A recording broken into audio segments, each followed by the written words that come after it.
El siguiente programa es apto para toda la familia. No contiene escenas de sexo ni violencia.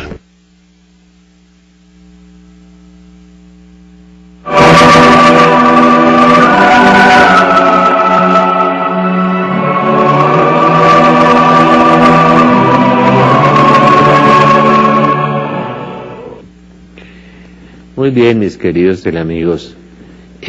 Quiero hablar de un tema que puede sonar como extraño para las personas, porque puede sonar como un hecho sobrenatural para unos, para otros parapsicológico, para otros suscita un poco de incredulidad, de escepticismo. Vivimos en el mundo de la ciencia, el mundo de la tecnología, el mundo de los satélites, el mundo del chateo, del computador, de todas las tecnologías modernas que han convertido al hombre como en esclavo de ese tipo de cosas, ¿no es cierto? Más bien, no es que el hombre se sirva de las cosas, sino que el hombre se vuelve dependiente de las cosas, ¿sí? Ya no consigue uno un joven sin celular, por ejemplo, una persona que no tenga celular, o una persona, eso le parece indispensable, le parece... Yo tengo un amigo en Tunja y lo felicito porque no tiene ni computador ni celular, y ha escrito como 30 libros, y yo... computador lo maneja la secretaria en la oficina, en la casa no tengo, gracias a Dios.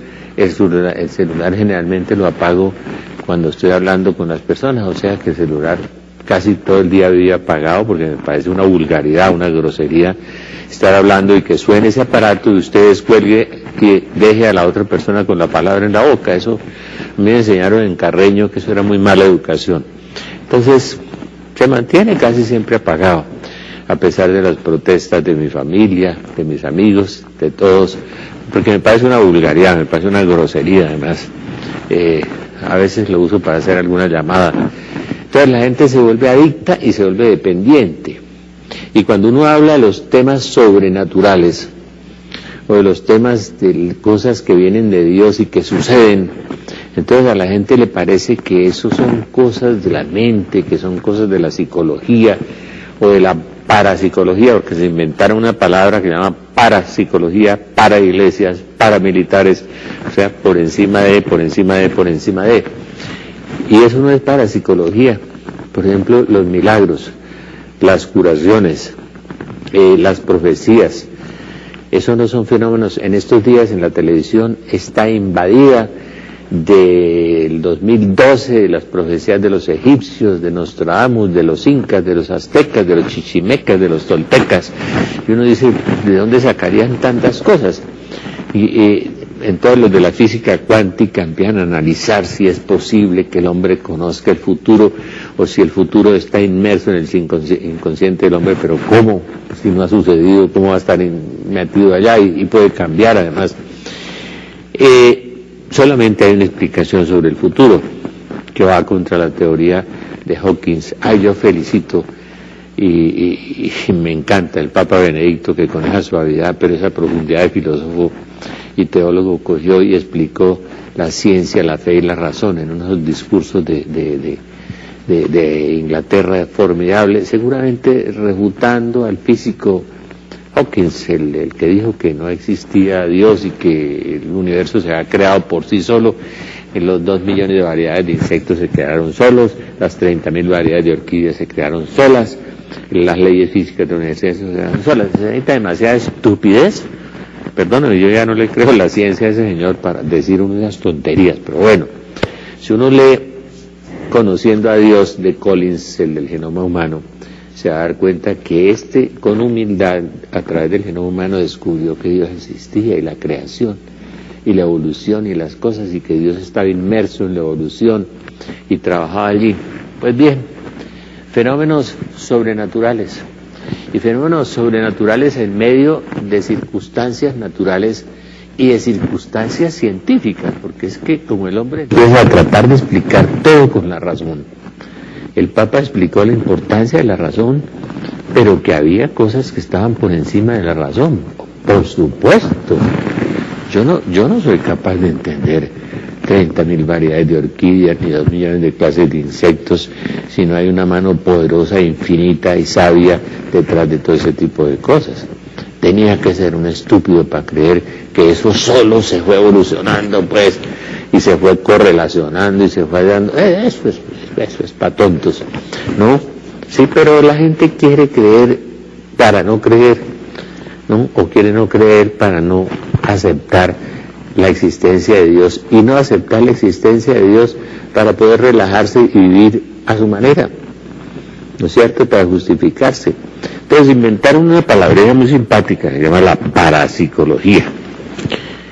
El doctor Ricardo Stamateas, un PhD en psicología, escribe un libro sobre parapsicología muy interesante, que lo leí hace algunos años ya. Congreso Mundial de Neurólogos, Psicólogos, Neuropsicólogos, Neurofisiólogos en Argentina, 400 asistentes, llegaron a la conclusión en 95% que la parapsicología ni era ciencia ni existía, y que no tenía una regulación, como la ciencia tiene una regulación, unas reglas y un comportamiento, pues no era. Que hay fenómenos fuera de lo natural que obedecen a otras causas. Esa fue la conclusión. Y claro, por estos días miraba yo alguno de esos programas que por mi convalecencia de la cirugía, pues a veces me he obligado a mirar programas de historia o programas de ciencia, pues que es lo único que es medio visible en la televisión, ¿no? O de algunos programas religiosos muy buenos como EWTN, ese formidable expositor de la Biblia, el padre Mitch Pagua, el director.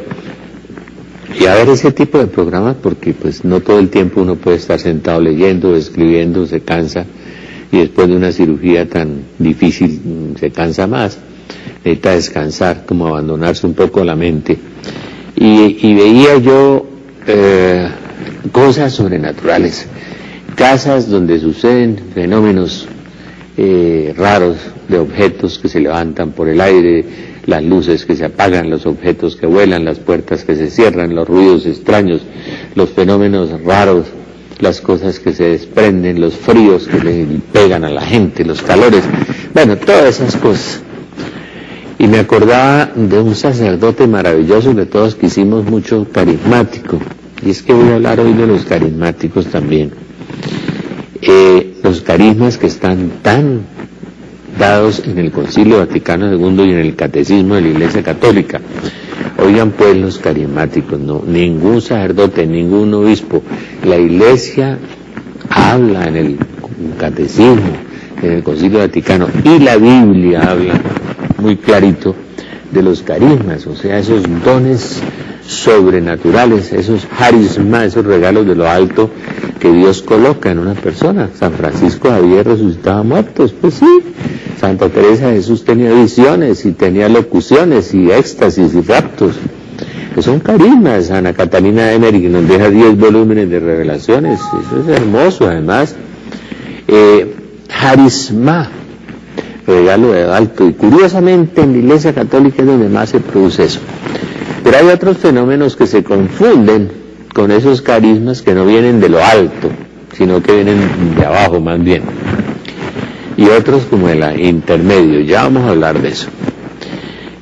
La renovación carismática, el catecismo 798, en el 890, en 910, en el 2003 del catecismo habla de la glosolalia, de las lenguas, y habla de los milagros, o sea, si la Iglesia lo acepta, Lumen Gentium también, Vaticano II, si la Iglesia lo acoge y lo acepta, ningún obispo, perdónenme, con todo el respeto y el amor, porque son nuestros pastores, puede oponerse, a menos que encuentre que allí hay falsedad, que hay herejía, que hay engaño. Sí, después de examinarlo todo, como dice San Pablo, examínenlo todo y quédense con lo bueno. Y que los carismas extraordinarios están sometidos a los carismas jerárquicos, eso también nos dice el concilio. Entonces tenemos que obedecer a nuestros obispos, pero no se pueden oponer sistemáticamente. Acuérdense que al Señor le dijeron, mire Señor, allá hay unos que echan demonios, hay unos que sanan enfermos, déjalos, dijo el Señor, déjelos. Sí, el que no está contra mí está conmigo, déjelos. O sea, vamos a hacer un paréntesis un instante.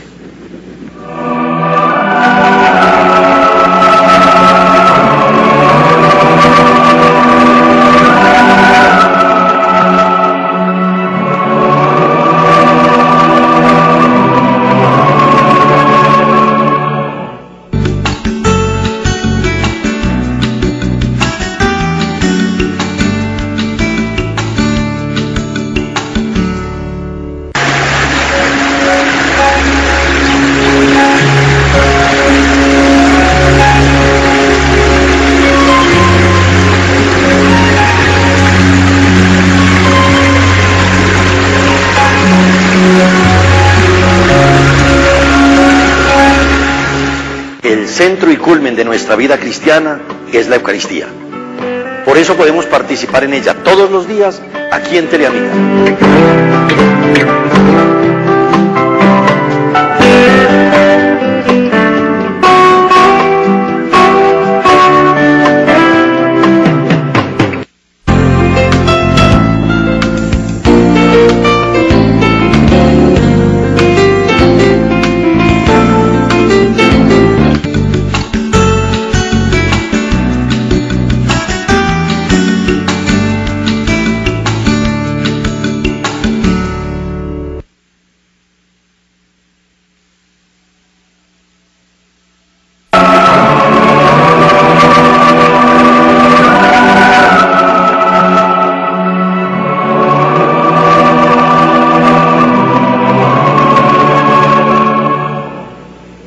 Sí, es decir, fuera de lo que el Catecismo dice y el Concilio Vaticano II y la Biblia, que es muy explícita sobre los carismas, y ya les cuento la historia del padre Emiliano Tardif, no se preocupen. Pablo VI se emocionó mucho con la renovación carismática y de ahí en adelante todos los papas, y dijo: esta renovación es una suerte para la Iglesia, y lo es. En este momento en la Iglesia hay unos 100 millones de carismáticos y son, digamos, la columna vertebral de la Iglesia, son la gente más actuante y más orante en general, y no tanto más estudiosa, yo no diría eso. A veces les falta, se quedan muchas veces en el lilolá, las canciones, las cosas.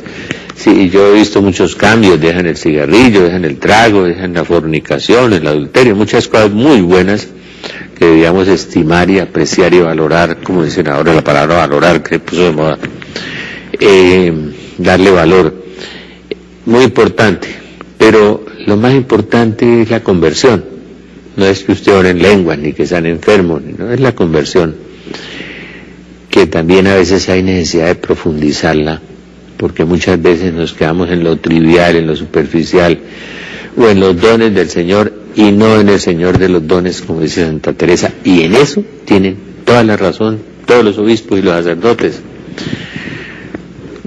Todos necesitamos convertirnos, eso es muy importante, eso le aprendí yo a un arzobispo, todos los días necesitamos convertirnos, decía Juan Pablo II, y el profeta Jeremías también. Ahora sí les voy a contar lo del padre Emiliano Tardif. Es una historia bien interesante sobre esto de los carismas, sobre las cosas extraordinarias, sobre los fenómenos raros, sobre lo que llaman fenómenos parapsicológicos que a veces tienen más origen y más raíces en el mal o en el malo que en fenómenos sobrenaturales. Yo veo en las películas ahora de pseudociencia, equipos para hacer mediciones, si allá hay imágenes, si allá se produce calor, si allá no sé qué, y empiezan a hacer esas mediciones medio espectaculares con equipos de los fenómenos que se producen y a tratar de darles una explicación cuasi pseudocientífica, ¿verdad? Nunca llegarán a hacer eso porque las cosas del más allá es difícil evaluarlas con parámetros o con lineamientos científicos. Pero les voy a contar una historia. Estaba iniciando la renovación carismática en Colombia, llevaba unos años. El padre Emiliano Tardif ya era reconocido por ese don de sanación tan hermoso, ese sacerdote canadiense tan espectacular, tan mariano. Hay muchas evidencias, muchos testigos de gente que se curó de la parálisis, de la sordera, de la ceguera, de tantas cosas, y el padre Emiliano, el Señor lo sanó a través del padre Emiliano, que fue la herramienta. El que crea en mí hará las cosas que yo hago y mayores aún. A veces atacan la renovación carismática es porque no creen, ¿no? O no son capaces de creer, o porque los invadió un racionalismo teológico que les impide ver y creer. Pero es una bendición, lo que dijo Pablo VI, la renovación es una suerte para la Iglesia. Les voy a contar lo del padre Tardif, que realmente lo voy a resumir porque no es fácil. En Estados Unidos, la gente de la renovación carismática, con un grupo de sacerdotes jóvenes de una comunidad muy prestigiosa, pero que estaban involucrados con la renovación, y un grupo de laicos grande, evaluaron unos fenómenos en algunos lugares fenómenos de esos que vuelan objetos, que se apagan las luces, que se cierran las puertas, que hay ruidos, que se sienten fríos y hielos y cosas. En lugar de llevar máquinas para ver los fantasmas o las cosas y a ver si se aumentaba el magnetismo y se aumentaba el calor y todas esas cosas, ellos simplemente empezaban a preguntarle a los más ancianos de la iglesia, sacerdotes y laicos, y a las monjas, ¿eso qué es? Entonces algunos dijeron, no, esos son almas del purgatorio que vienen a pedir ayuda. Y estos curitas jóvenes nunca les han enseñado sobre la existencia del purgatorio, que además es un dogma de fe, ¿no? En mi libro Las Voces del Más Allá, yo recogí unos 15 testimonios de almas del purgatorio que vinieron a hablar con los santos y con los místicos, de un jesuita canadiense que recogió 150 testimonios, ahí está. Entonces les preguntaron, bueno, si son almas del purgatorio que vienen a pedir ayuda, háganme el favor y me dicen, ¿qué hacemos? Dijo, no, pues recen misas gregorianas, recen rosarios, celebren en ese lugar las Eucaristías, pongan un grupo de oración a orar por esas personas, en cada lugar. Todos consiguieron unos sacerdotes que rezaran las misas gregorianas, celebraran Eucaristías, grupos que rezaran rosarios, echaron agua bendita, hicieron todas esas cosas que se hacen por las almas del purgatorio. Pues sí, imagínense. Resultado, estoy resumiendo una conferencia larga del padre Tardif en Cali, frente a un grupo de unos 200 líderes de la renovación o servidores de la renovación en Colombia, me acuerdo que fue en Cali. El resultado, según el padre Emiliano, es como el 45% de los fenómenos cesaron, se suspendieron. Ya no había ruidos, ya no había fríos, ya no había puertas que se cerraban. En Roma hay un museo del purgatorio donde hay puertas que han atravesado una mano por el calor, la ha pasado al otro lado y está la mano grabada en la puerta, objetos quemados, cosas, pues, dicen que es el museo del purgatorio en Roma. María Vallejo Nájera, la hija de un prestigioso psiquiatra español, hizo 4 años de investigación en el mundo y tiene un formidable libro sobre el purgatorio. Entonces, además demuestra, esa sí demuestra casi científicamente, cuando se paseó al mundo, que eso es verdad, ¿no? Todos esos fenómenos. Yo también lo puedo certificar.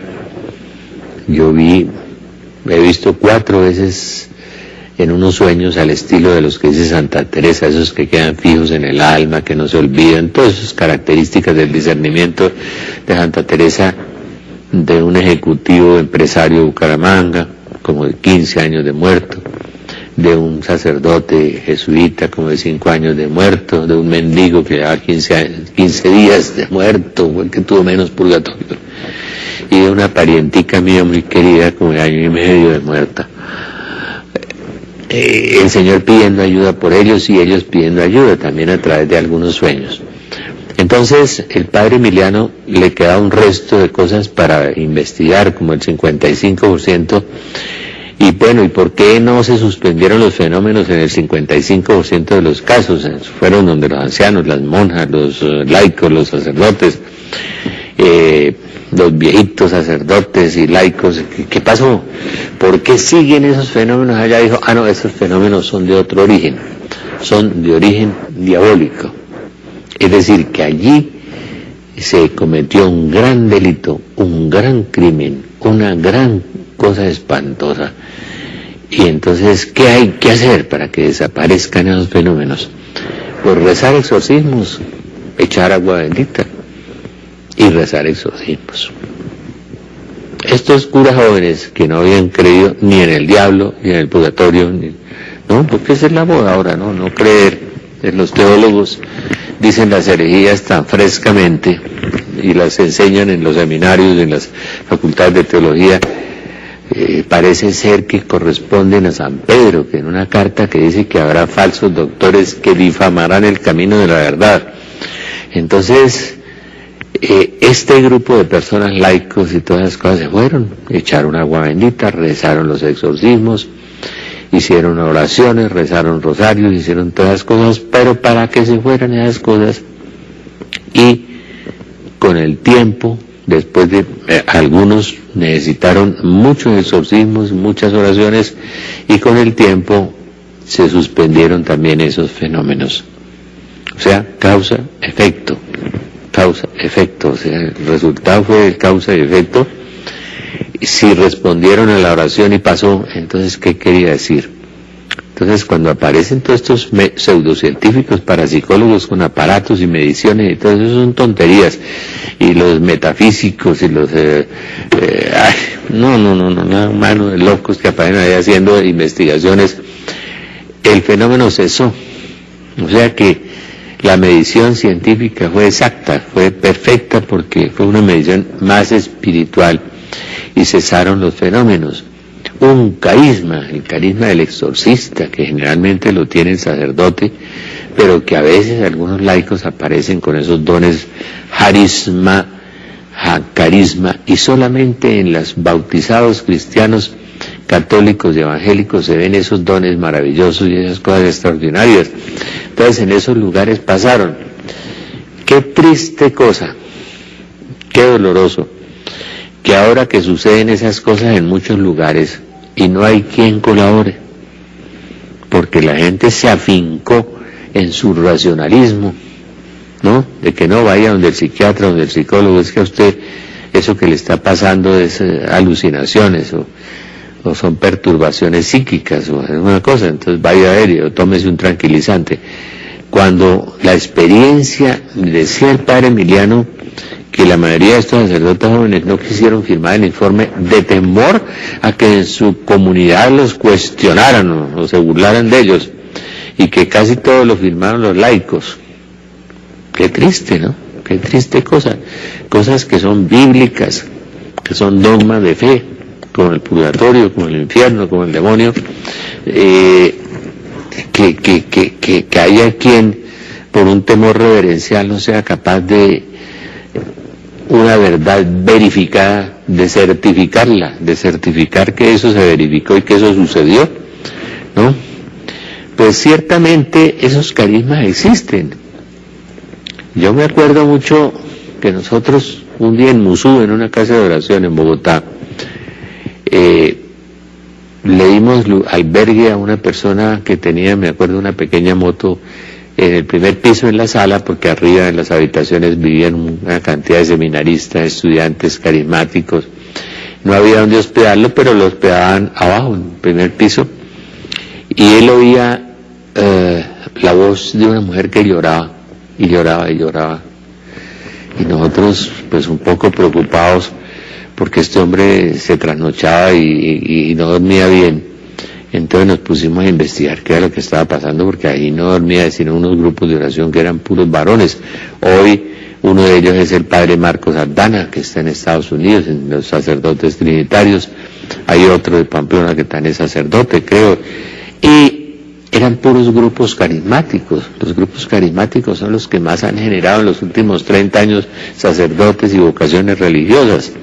Entonces, un día una muchacha que lavaba los platos venía por la mañana y lavaba y ayudaba en la cocina, dijo: no, es que yo he tenido una visión, es que aquí donde se oye el llanto, una mujer tuvo un aborto y enterró el aborto.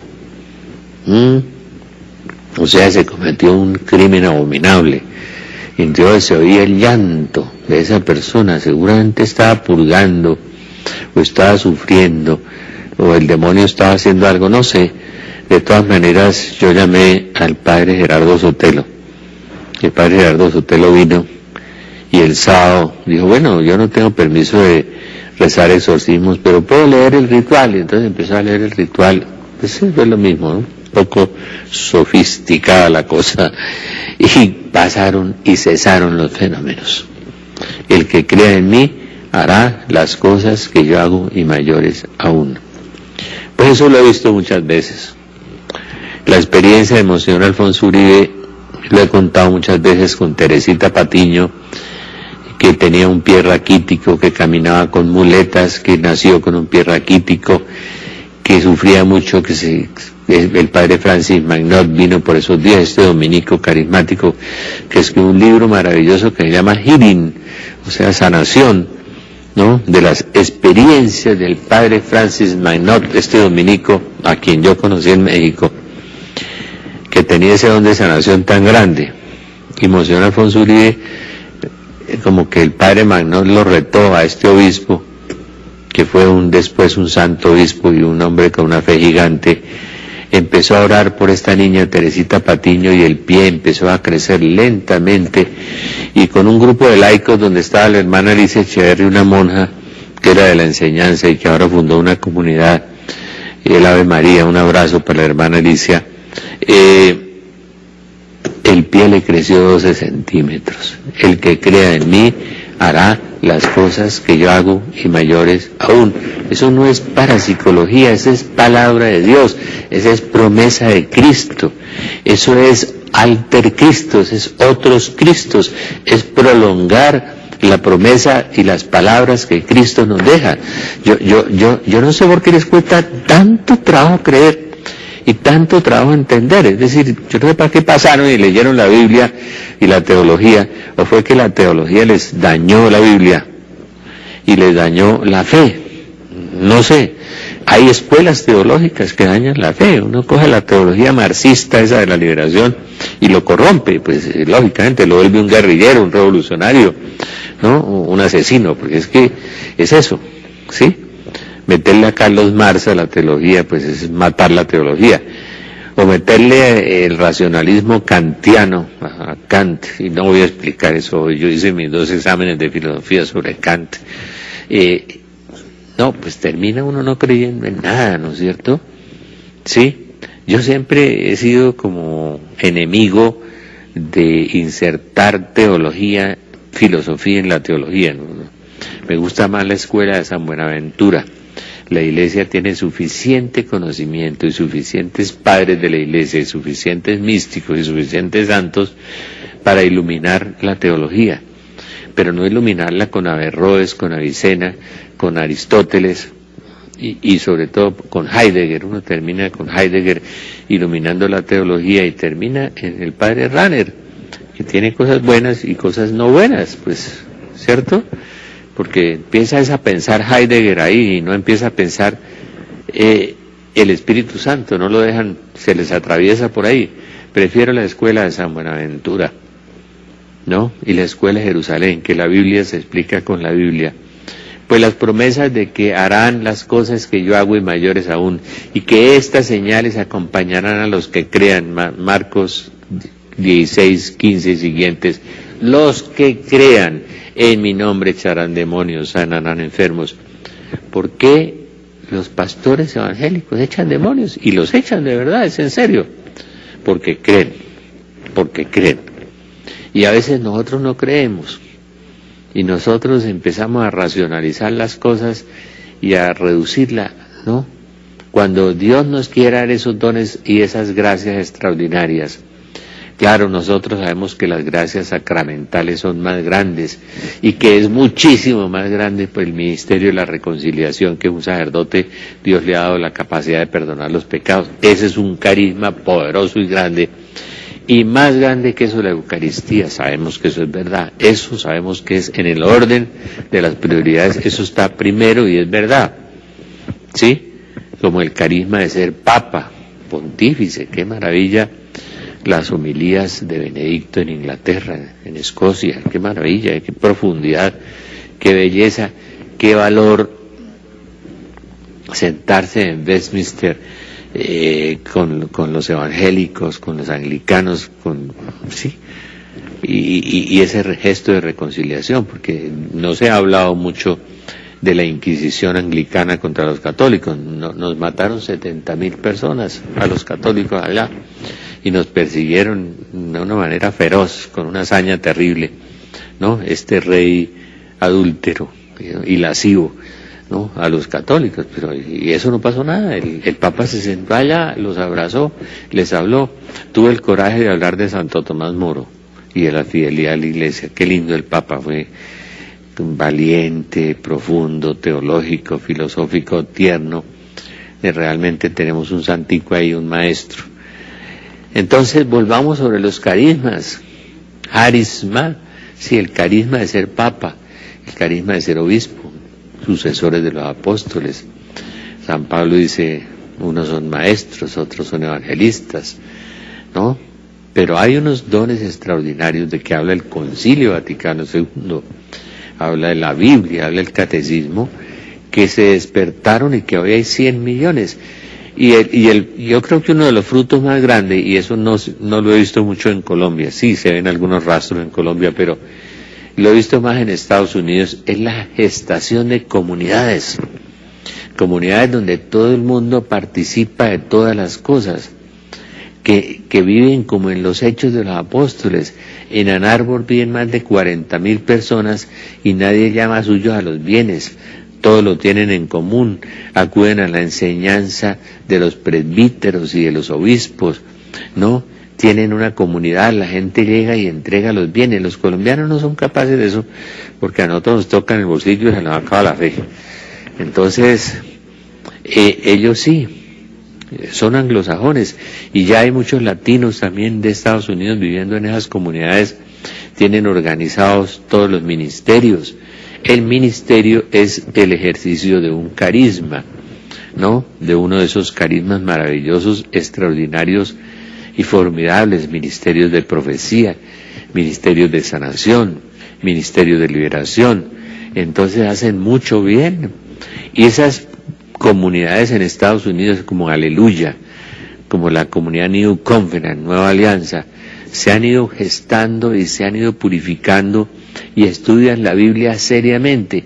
Nosotros, como somos bastante ladinos, tropicales y triviales, y como nosotros no tomamos nada en serio, no hemos podido gestar, no hemos podido como consolidar ese tipo de comunidades, con algunas excepciones de pequeños grupúsculos muy pequeños, donde se reúnen a orar, a compartir la palabra, a celebrar la palabra de Dios, con lo que hacemos nosotros, la Biblia, los sábados, de 9 a 12 lo hacemos allá en Belén, y los martes en San Juan de Ávila de 4 a 6 de la tarde enseñamos la Biblia. Pero no es realmente una comunidad, no es que tenga un solo corazón, un solo espíritu, unos sentimientos de una familia que los hace verdadera comunidad. Y ese debería ser uno de los grandes frutos de la renovación carismática que se ven en Europa y en Estados Unidos, donde han surgido inclusive comunidades nuevas contemplativas. Pero de todas maneras, los grupos de renovación carismática, incluyendo el nuestro, por los grupos por donde yo he pasado, han salido por lo menos 5 o 6 sacerdotes, Dios los bendiga, y han salido muchas religiosas. Una de mis hijas religiosas, una de ellas es superiora de la Visitación por allá hoy en Italia o en Francia, y era ingeniera química, tocaba una guitarra, tenía una lavandería por aquí en Chapinero, me acuerdo mucho de ella. Y otra que está en Italia también, en las monjas de la Visitación. Entonces ese es un hermoso fruto, ¿no? El padre García Herreros decía que los grupos de oración que no producen vocaciones son grupos estériles, y tienen razón. Entonces, en este momento nosotros tenemos 2 vocaciones en las comunicadoras eucarísticas del Padre Celestial. Que Dios las bendiga, les mando un abrazo. Son hijas mías o hijas del Señor allá en este grupo de Belén, a donde están todos ustedes invitados. Vamos a hacer un paréntesis un instante.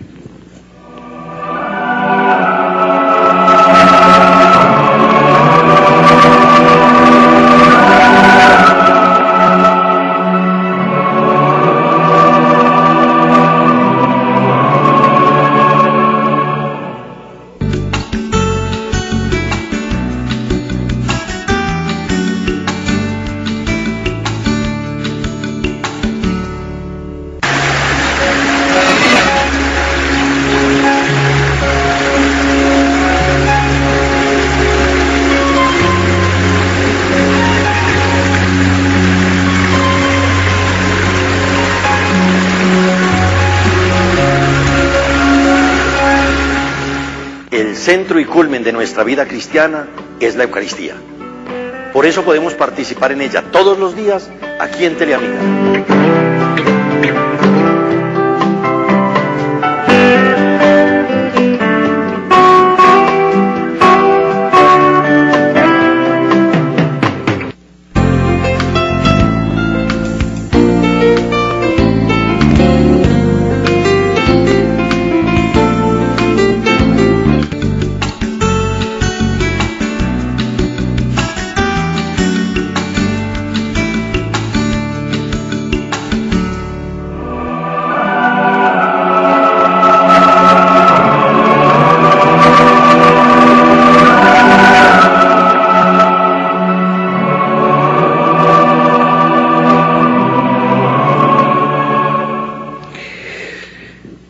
Es verdad, y en Estados Unidos y en Europa, que los grupos carismáticos han nacido comunidades maravillosas.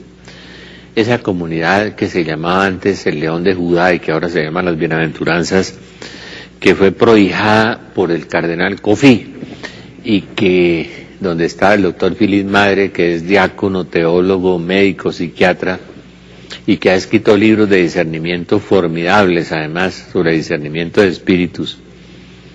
Es verdad que han producido mucho más frutos Europa y Estados Unidos, pero uno pregunta por qué, ¿no? Porque a mí me preguntaban, ¿usted que le gustan las ciencias políticas, usted cómo definiría a Colombia? Y dije, pues es un país donde nada es serio, ¿no? Todo es como trivial, superficial, y los grupos de oración también tienen mucho de trivialidad. Y en algunas cosas los obispos tienen razón. Les falta, por ejemplo, no centrarse todo el día en el cuento de la prosperidad y de los milagros, en lugar de centrarse más en las bienaventuranzas y en el amor y en la obediencia a la Iglesia. Acuérdese que San Ignacio de Antioquía dijo: la obediencia al obispo es obediencia al Espíritu Santo. O sea que yo me contacto con frecuencia con mi vicario, que es el que representa al obispo, y le cuento todas las actividades que hacemos, porque es que no hay nada oculto, no hay que encerrar las cosas, y ni hay que meterse en cosas raras tampoco. Hay que pedir los permisos, hay que hacer las cosas con la Iglesia, cum ecclesia, con la Iglesia. Y muchas veces, sin discernimiento, en los grupos de oración se cuelan una cantidad de cosas falsas, falsos profetas, falsos videntes, falsos instrumentos. No sé dónde sacaron la palabra instrumento, que me parece tan fea, me parece un hacha, un asadón. Hay mucha gente teniendo visiones, haciendo cosas falsas y pasándolas por internet y haciendo como una iglesia paralela a la iglesia. No, tenemos que estar unidos al obispo. Tenemos que estar unidos al obispo y a nuestro párroco, porque es que la iglesia nos puso un párroco. Mi párroco, precisamente por estos días, tenía la Semana de la Salud, y yo le voy a colaborar, ¿no? Y le vamos a colaborar los que podemos. Pero es que primero está en la iglesia lo instaló en esa parroquia, pero la mayoría de nosotros anda como un volador sin palo. Que llegó el padre Pepe, que llegó el padre Juan, que llegó la fulanita, la vidente, el instrumento, corra para acá, corra para allá, y andan de aquí para allá por el prurito de oír novedades, como dice San Pablo. No tiene una espiritualidad seria, no tiene una formación bíblica, los confunden, los enredan, terminan adictos a una persona en lugar de estar pegados a la iglesia, buscan los dones del Señor en lugar de buscar al Señor de los dones. Cristo fundó una iglesia, mire, les recomiendo leer Mateo 16, léanlo, y las puertas del infierno no prevalecerán contra ella. Hay que obedecer a la iglesia. Yo me senté ahora y me vi todas las homilías, me las escuché de Benedicto en Inglaterra. Qué maravilla cómo aprendí de cosas sobre la fe y la razón, sobre la justicia y la paz. Es un profundo filósofo, teólogo, está cogiendo care santo el Papa Benedicto, con esa suavidad y esa serenidad. Es muy distinto al otro santo, al volcán, que era Juan Pablo II, pero es que Cristo fundó una iglesia. Yo creo que Cristo no va a desatender su iglesia para atender al vidente fulano. No, ni va a contradecir la Iglesia. La primera regla de San Ignacio de Loyola es que el Espíritu Santo no lucha contra el magisterio de la Iglesia. Entonces aparecen unos videntes que hablan contra los ministros de la Eucaristía, otros que hablan... Eso son bobadas. El Espíritu Santo no lucha contra la Iglesia, ¿no? Ni contra el magisterio de la Iglesia. Y en esa área algunos obispos están molestos y tienen toda la razón. Tienen toda la razón. Nosotros no sabemos obedecer. Si no obedecemos en la casa ni a los padres, ni obedecemos en la empresa o lo hacemos de mala gana, la obediencia es la primera señal de humildad, y la humildad es el principio donde se funda la caridad. San Agustín, estoy hablando de San Agustín. Hay carismas, claro, y les voy a hablar de eso en este y en el otro programa. Hay carismas de profecía, hay carisma de curaciones, hay apóstoles, hay pastores, hay profetas, hay episcopos, hay diáconos, hay palabra de sabiduría, hay palabra de ciencia, hay palabra de conocimiento, hay discernimiento, hay todas esas cosas existen, yo las he visto, las he vivido en los grupos de oración. Los norteamericanos, que son mucho más serios que nosotros en todo, han estudiado y han escrito libros, y en esa comunidad francesa que tiene 40 lugares en el mundo, las bienaventuranzas, más de 20 lugares de esos están afincados en el África para ayudar a la gente más pobre, o sea que tienen frutos, por sus frutos los conocerán. Jesucristo no dijo por sus carismas los conocerán. Es cierto que Pablo VI dijo que la renovación es una suerte para la Iglesia, que Juan Pablo II se reunía con ellos y oraba junto con ellos, con el doctor Ralph Martin, que es un PhD en filosofía muy serio, y Juan Pablo II le decía que él leía sus libros, los libros de este filósofo de Ann Arbor, líder de la renovación carismática, gran amigo de Juan Pablo II. Es cierto que Benedicto dice que cuando era obispo de Colonia los carismáticos lo ayudaron mucho y él los apoyó mucho, ¿no? Decía una vez el cardenal Castrillón en Bucaramanga: yo estudié seriamente la renovación carismática y no tiene nada contra la Iglesia, nada contra la Biblia, nada contra la teología. Y los visitó y les bendijo sus casas, los apoyó, los acompañó en el estadio algunas veces con el padre Emiliano Tardif, porque pues lo que un buen pastor hace es estudiar, evaluar, si eso está de acuerdo con la doctrina, con la fe y todo, pues apoyarlo, y ser padre y maestro, es lo que el obispo hace, de manera, pero también nosotros somos triviales, y Jesucristo nos dijo, mire, por sus frutos los conocerán. Gálatas 5 y Mateo 5, Gálatas 5, Mateo 5, ahí están las bienaventuranzas. ¿Está usted viviendo el espíritu de las bienaventuranzas? ¿Usted ama a sus enemigos? ¿Usted perdona? ¿Usted comparte su vida con los demás? ¿Usted se mete la mano al bolsillo? ¿Usted está colaborando con la iglesia? ¿Usted está obedeciendo al obispo? Porque los carismas jerárquicos están por encima de los dones carismáticos extraordinarios. Les cuento esa noticia. Hay que obedecerle al obispo. No hay que andar en una garrotera permanente con el párroco porque no ora en lenguas o porque no está presente allá en el grupo de oración ensalzándolos. No. No, hay que obedecer, y obedecer con amor. Muchas veces, a mí me dolió mucho, porque no fui donde el cardenal Pedro, pienso ir donde el arzobispo, para tener el Santísimo allá en la casa. En algunas casas de oración está, nosotros no lo teníamos, lo teníamos un día a la semana, y a mí me parece que es más importante tener el Santísimo que orar en lenguas, y más importante tener el Santísimo que hablar de prosperidad, porque ese es otro prurito que les ha dado durísimo, es que la gente corre para donde les hablan de prosperidad, porque el Dios es el Dios del bolsillo, no es el Dios de la eternidad, ni es el Dios de salvar el alma, ni es el Dios de la paz, ni es el Dios del amor, ni es el Dios de la reconciliación, ni es el Dios del compartir, es el Dios de la platica solamente.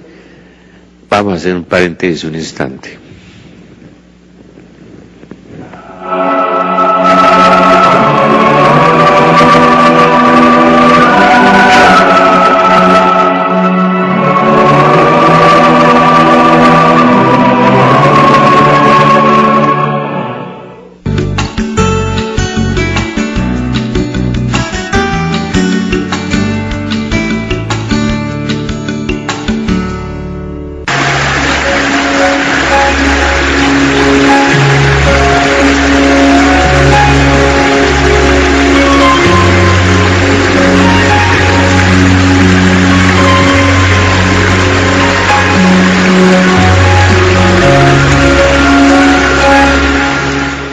centro y culmen de nuestra vida cristiana es la Eucaristía. Por eso podemos participar en ella todos los días aquí en Teleamiga.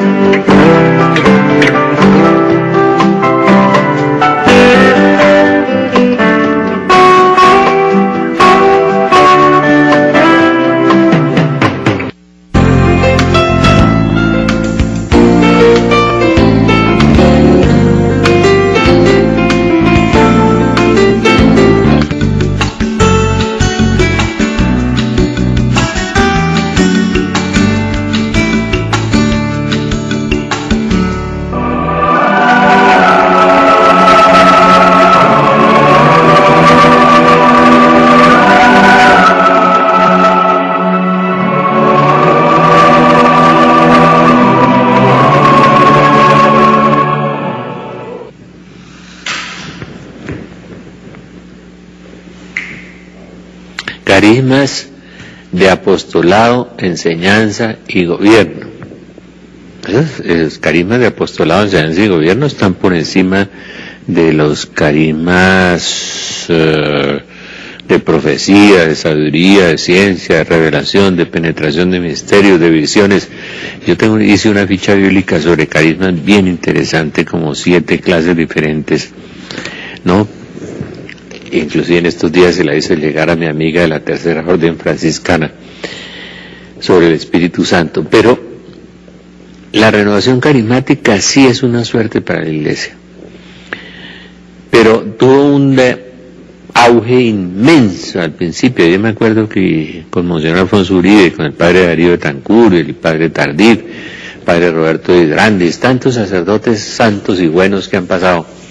Monseñor Alfonso Uribe, que nos deja 5 seminarios llenos, 10 fundaciones, de los cuales subsisten como 6 o 7, y esa obra magna de este obispo gigante que oraba por la gente y crecían los pies, todas esas cosas. Un obispo que yo creo que está en proceso de canonización, creo que sí. Me siento muy honrado de haber sido su gran amigo, además tal vez de los laicos más cercanos a su corazón. Y la renovación tuvo un auge brutal, fue una cosa que eso careció como la espuma. Me acuerdo que los estadios se llenaban en Buga, en Palmira, en Cali, en Bucaramanga.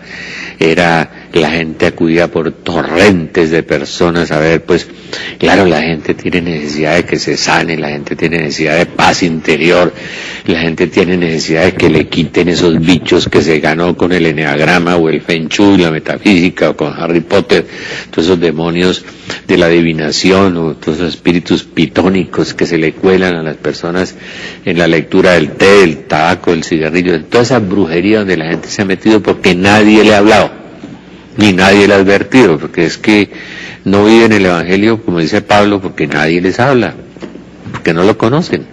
Entonces la gente acudía a esos estadios, acudía a eso, y sucedían milagros y curaciones y cosas extraordinarias. Y eso se vino y se vino y se vino y se vino. Claro que queda un resto mucho más fiel y mucho más depurado, pero en parte, ¿por qué vino ese desmoronamiento masivo, diría yo? Que todavía pues hay mucha gente, dicen que hay cerca de 100 millones de carismáticos en la Iglesia, es el movimiento más grande de la Iglesia. Pero ¿por qué? ¿Sabe por qué? Porque después de que usted tiene ese relámpago de paz y de amor y de encuentro con Dios, viene el Espíritu Santo y arrastró a Jesús al desierto para que fuera tentado por Satanás, y viene y empieza a probarnos a nosotros. Y la gente entra en desiertos, en esterilidades, en pruebas, en purificaciones, en pérdidas, y la gente a veces no ve a Dios ahí, no lo ve en la oscuridad, no lo ve en la prueba, no lo ve en la purificación, no lo ve en la cruz, porque no se predicó la cruz, porque no se predicó la purificación, porque no se predicó la noche oscura, porque se desaprovechó toda esa riqueza de San Juan de la Cruz, de Santa Teresa, de San Ignacio de Loyola, de discernimiento. Se desaprovechó esa inmensa riqueza de ese carisma místico que los santos aportaron, y no se enseñó yo no sé por qué, tal vez porque los teólogos no la conocían, pero no se enseñó nada, y entonces vino el derrumbamiento y la sorpresa. ¿A mí por qué me pasa esto? Me decía una monjita un día en un convento, yo que oraba en lenguas, y yo que tenía visiones, y ahora tengo es un desierto y una oscuridad horrible, y me voy a salir del convento. Y le dije, no, hermanita, está en el lugar exacto y en el lugar privilegiado, está en la mejor época, en la época de vivir en la fe, vivir por fe, y como dice esa traducción de la Reina Valera, que me gusta esa partecita, a mí no me gusta la traducción, pero esa parte sí, vivo por fe y no por visión. El justo vivirá por la fe, viva por la fe y no por las visiones, ni por los carismas, ni por las cosas extraordinarias. Usted se puede comer a Jesucristo todos los días aquí, hermanita, en la Eucaristía, ¿qué más quiere? ¿Qué más desea? Puede confesarse y que le perdone los pecados todos los días. Usted tiene una maravilla de cosas, hermana, aquí. Entonces está viviendo una cosa privilegiada, la oscuridad, la enfermedad. No es menos gracia la enfermedad que la curación, decía San Ignacio. Esa carta de los Corintios, en la segunda carta del capítulo 11, todo lo que Pablo sufrió. San Pablo no vivía en la prosperidad, ni vivía en los manjares, ni en los carruajes. San Pablo vivía es una purificación terrible toda la vida, ¿no? Fue peor, casi otro Job, ¿no? El pobre Pablo, cómo sufrió toda su vida. Y los apóstoles, todos en general, no vivieron en prosperidad. Ese es un cuento que le están metiendo a la gente. Y cuando les cae encima, si te prestas a servir al Señor, prepara tu alma para la prueba, Eclesiásticos 2. Y les llega la prueba, ¿y qué? Eran invulnerables, no había ni kriptonita para ellos, todos, no me puedo enfermar porque tengo que estar sano. Pues sí se va a enfermar, ¿no? Y si Dios quiere se enferma, y si Dios le permite, se le muere su papá y su mamá, y no pasa nada. Es el ritmo normal de los acontecimientos, y Dios que está inmerso en la historia personal de cada uno de nosotros. Y eso lo tenemos que vivir en la fe, aceptarlo, agradando a Dios, aceptándolo y amándolo, abrazando la cruz, porque no se habló de la cruz en la renovación carismática, por lo menos en Colombia. Entonces eso falló. Y vino el derrumbamiento y el desmoronamiento de millones de personas. Hay que hablar de la cruz, hay que hablar de la noche oscura, hay que hablar del desierto, hay que hablar de la prueba, hay que hablar de la Santísima Virgen María, que se la echó a un lado también, y el rol de la Virgen María. Señor Jesús, que te conozca y me conozca. Señor Jesús, enséñame a amarte, enséñame a amar. Virgen María, Madre de Dios y Madre nuestra, inúndanos con la gracia de tu llama de amor, ahora y en la hora de nuestra muerte. Amén. San José ruega por nosotros. Espíritu Santo, ilumínanos y santifícanos. Nuestro santo ángel de la guarda, velad por nosotros. Amén.